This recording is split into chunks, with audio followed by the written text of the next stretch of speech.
अस्सलाम वालेकुम दोस्तों, मेरा नाम है doctor Babar Aman. Welcome back to my YouTube channel. तो आज की इस वीडियो में मैं वाइटामस के बारे में बात करूंगा। मैं एक वीडियो सीरीज स्टार्ट करने जा रहा हूं जिसमें मैं वाइटामस के बारे में बात करूंगा। इस वीडियो सीरीज में मैं हर एक वाइटामिन को अलग अलग से डिफाइन करूंगा।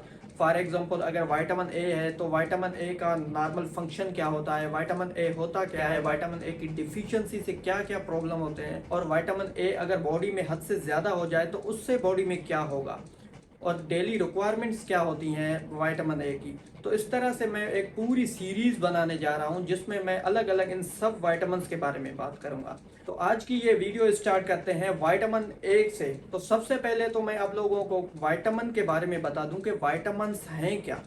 Vitamins are actually micronutrients and organic molecule which is required for body to perform proper metabolic function. अब ये मैक्रो न्यूट्रिएंट होते हैं जो बॉडी की ज़रूरत होती हैं ताकि बॉडी अपना प्रॉपर मेटाबॉलिक फंक्शन कर पाए। ये जो भी विटामिन्स हैं ये बॉडी खुद तो प्रोड्यूस नहीं करती, लेकिन बॉडी को बहुत ही कम मिकदार में ये विटामिन्स चाहिए होते हैं ताकि वो अपना जो मेटाबॉलिक फंक्शन है वो प्रॉपर तौर पे कर पाए। अब मैं आप लोगों को बता दूं कि ये विटामिन्स के टाइप्स क्या हैं। अब ये जो भी विटामिन्स हैं ये क्लासीफाई किए गए हैं एक तो वाटर सोल्यूबल विटामिन्स में और फैट सोल्यूबल विटामिन्स में। अब जो वाटर सोल्यूबल विटामिन्स हैं उसमें आ जाता है नॉन बी कॉम्प्लेक्स विटामिन, यानी कि विटामिन सी, जिसे एस्कॉर्बिक एसिड भी कहा जाता है। और दूसरे होते हैं बी कॉम्प्लेक्स विटामिन, जिसमें विटामिन B1, B2, B3 ऐसे 12 तक ये सारे बी जो आते हैं इन सब को बी कॉम्प्लेक्स कहा जाता है। मैं इन सब पे अलग अलग से वीडियो बनाऊंगा, बताऊंगा कि इनका काम क्या होता है और बॉडी को कितनी रिक्वायरमेंट होती है इन विटामिन की, वाटर सोल्यूबल विटामिन की। और ये जो भी वाटर सोल्यूबल विटामिन हैं ये बॉडी में इतना ज़्यादा स्टोर नहीं होते। ये हम जैसे ही कंज्यूम करते हैं, लेते हैं एक्सटर्नल सोर्सेज से, एक्सोजीनियस सोर्सेज से, वो बॉडी में थोड़े ही टाइम के लिए अपना फंक्शन परफॉर्म करते हैं और उसके अलावा ये एक्सक्रिएट हो जाते हैं through the urine and faces. और जो दूसरा टाइप है विटामिन्स का उसे कहा जाता है फैट सोल्यूबल विटामिन्स। अब ये जो फैट सोल्यूबल विटामिन्स है इसमें आ जाता है विटामिन ए जिसको रेटिनॉल कहा जाता है। दूसरा आता है विटामिन डी जिसे कहा जाता है कोलिकोसिफेरॉल। तीसरे नंबर पे विटामिन ई जिसे टोकोफिरोल कहा जाता है। और चौथे नंबर पे है विटामिन के। अब इन सब विटामिन्स का अलग अलग काम होता है, ये हम सब की बॉडी में अलग अलग फंक्शन परफॉर्म कर रहे होते हैं। विटामिन ए का अलग रोल होता है, विटामिन डी का अलग, विटामिन के का अलग, विटामिन ई का अलग। तो इस सब विटामिन्स में मैं अलग अलग से डिटेल में वीडियो बनाऊंगा। तो आज की जो वीडियो है वो है विटामिन ए के बारे में। तो विटामिन ए के बारे में मैं आप लोगों को बता दूं कि विटामिन ए क्या है और ये विटामिन ए हमारी बॉडी के लिए क्यों इतना ज़रूरी है। तो चलें वीडियो स्टार्ट करते हैं।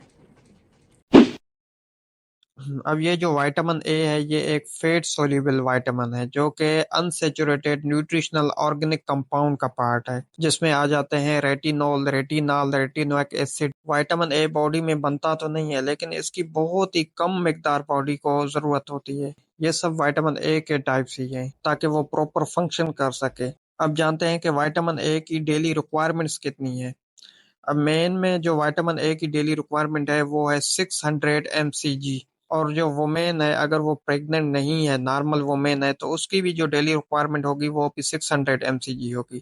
लेकिन अगर वुमेन प्रेग्नेंट है या तो वो लैक्टेशन करवाती है, बच्चे को दूध देती है, तो उसमें जो रिक्वायरमेंट वो थोड़ी सी बढ़ जाती है। उसमें जो रिक्वायरमेंट है वो 950 mcg है। जो नौजायदा बच्चे हैं जो नए पैदा होते हैं उनमें जो रिक्वायरमेंट है वो 350 mcg है। लेकिन जो बच्चों में है, 5-6 साल के जो बच्चे हैं, उनमें रिक्वायरमेंट 600 mcg की होती है। अब बात करते हैं कि विटामिन ए के फंक्शंस क्या हैं। ये जो विटामिन ए है इसका जो सबसे ज्यादा रोल होता है वो हमारी विजन पे होता है, यानी बिनाई पे होता है। ये हमारी नॉर्मल विजन को मेंटेन कर रहा होता है। इसके अलावा सेल ग्रोथ और सेल डिफरेंशिएशन में भी विटामिन ए का बड़ा ही रोल होता है। सेल जो ये ग्रोथ करते हैं इनको जरूरत होती है विटामिन ए की।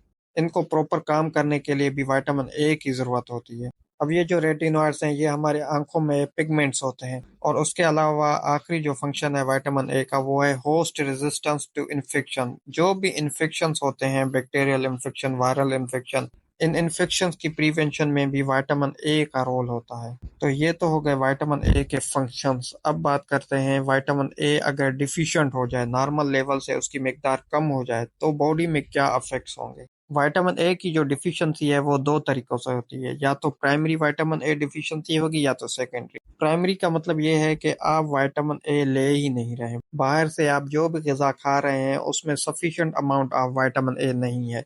ये तो हो गया प्राइमरी विटामिन ए डिफिशियंसी।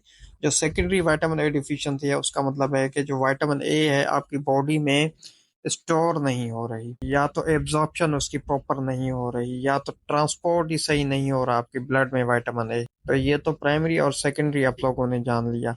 अब बात करते हैं कि अगर डिफिशियंसी हो जाए तो बॉडी में क्या प्रॉब्लम होंगे, तो बॉडी को कौन से मसाइल फेस करने पड़ते हैं। विटामिन ए की डिफिशियंसी का जो सबसे ज्यादा अफेक्ट होता है वो होता है हमारी आंखों पे। अगर विटामिन डी लेवल हमारी बॉडी में सफिशिएंट नहीं है, प्रॉपर नहीं है, तो सबसे ज्यादा हमारी आंखें सफर करती हैं इससे। अब इससे क्या होगा कि हमारी जो बिनाई है, विजन है, वो कमजोर होती चली जाएगी। उस बंदे को ज्यादा सही तरीके से दिखाई नहीं देगा। सबसे पहले तो उस बंदे को रात में उसकी विजन डिक्रीज होगी, यानी कि नाइट विजन उसकी डिक्रीज होगी। और जितना वो बंदा विटामिन ए डिफिशिएंट होता जाएगा उतनी उसकी नाइट विजन कम होती जाएगी। फिर आस्ता आस्ता उसको दिन में भी कम दिखाई देना शुरू होगा। फिर वो कलर्स में भी डिफ्रेंशिएट नहीं कर पाएगा। फिर उसके बाद उस बंदे को रिकरेंट इन्फेक्शंस होंगे, यानी बार बार जिसम में इन्फेक्शन होंगे, बैक्टीरियल इन्फेक्शन होंगे, वायरल इन्फेक्शन होंगे। फिर उस बंदे की जो सेल ग्रोथ है, बॉडी में जो सेल्स ग्रोथ कर रहे हैं उसमें भी इम्पेयरमेंट हो जाएगी। उस बंदे के बॉडी के सेल्स प्रॉपर तरीके से ग्रोथ नहीं कर पाएंगे, इम्पेयरमेंट हो जाएगी। अब बात करते हैं कि वो कौन से डाइटरी सोर्सेज होते हैं जिसमें विटामिन ए पाया जाता है। अब जो सबसे ज्यादा मिकदार विटामिन ए की पाई जाती है वो पाई जाती है कैरेट्स में। जो कैरेट्स होती हैं जिसे गाजर भी कहा जाता है, इन गाजरों में सबसे ज्यादा विटामिन ए पाया जाता है। उसके बाद पपाया में पाया जाता है, पपीते में, मीट में पाया जाता है, फिश में पाया जाता है, एग्स में, चीज में, पीपर में, मैंगो में, मेलन्स में, ब्रोकोली में, पीचीज में, एप्रिकॉट्स में, स्वीट पटाटो में, इन सब में विटामिन ए पाया जाता है। अगर आप ये सब खाते हैं तो इससे आपकी विटामिन ए की डिफिशियंसी खत्म हो जाएगी। तो लाजमी है कि अपने खानों में इन सब चीज़ों का इस्तेमाल किया करें। अब लास्ट में बात करते हैं कि अगर विटामिन ए की लेवल नॉर्मल से ज़्यादा हो जाए, उसकी मिकदार बॉडी में जो नॉर्मल रेंज है उससे ज़्यादा हो जाए, तो उस कंडीशन में कौन से सिम्टम्स होंगे। इस कंडीशन को कहा जाता है हाइपर विटामिनोसिस। अब ये जो विटामिन ए है इसकी जो डेली रिक्वायरमेंट्स है अडल्ट मेल एंड फीमेल्स में वो है 600 mcg। अगर ये 600 mcg से ये ज़्यादा बढ़ जाए, एक्सीड कर जाए, तो उस बंदे को हेडेक यानी कि सर में दर्द रहना शुरू होगा, डेजीनेस होगी, वोमिटिंग होगी उस बंदे को, और ब्लड विजन होगी। तो ये थे सिम्टम्स हाइपर विटामिनोसिस के या विटामिन ए टॉक्सिसिटी के। तो होपफुली इस वीडियो से आप लोगों को काफ़ी कुछ जानने को मिला होगा। तो इस वीडियो को हम यहीं पे ख़त्म करते हैं। अगर इस वीडियो से आप लोगों को कुछ भी जानने को मिला है तो हमारी इस वीडियो को शेयर करें और लाइक करें। Thank you.